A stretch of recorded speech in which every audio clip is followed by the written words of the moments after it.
The Zodiac Killer, America's most terrifying mystery. The Zodiac Killer is one of the most mysterious and frightening serial killers in U.S. history.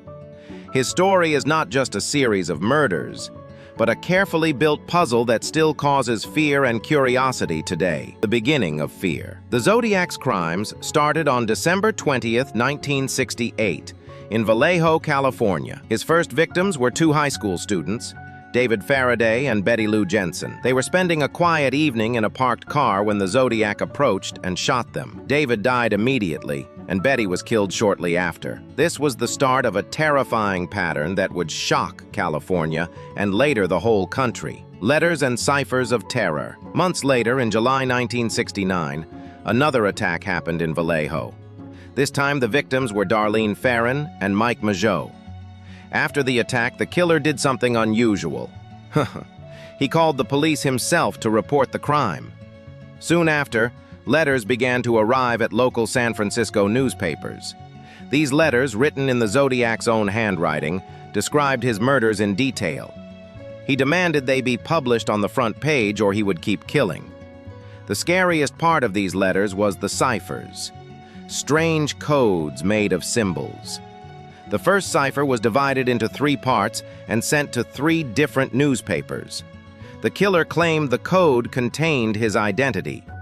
A civilian couple actually solved the first cipher, but it only revealed disturbing messages about how killing gave him pleasure. His identity stayed hidden. The daylight attack. In September 1969, one of the Zodiac's most famous attacks took place near Lake Berryessa.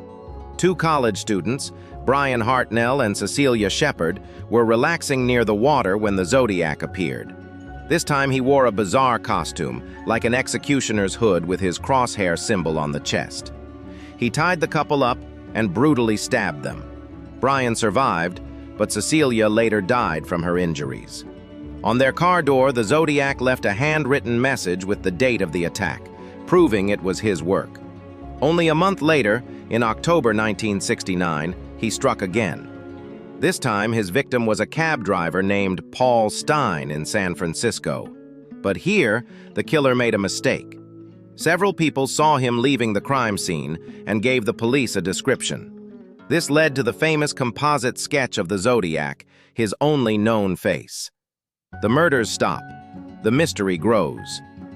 After Paul Stine, the confirmed murders stopped. But the Zodiac's letters kept coming for years. He bragged about his crimes, mocked the police, and even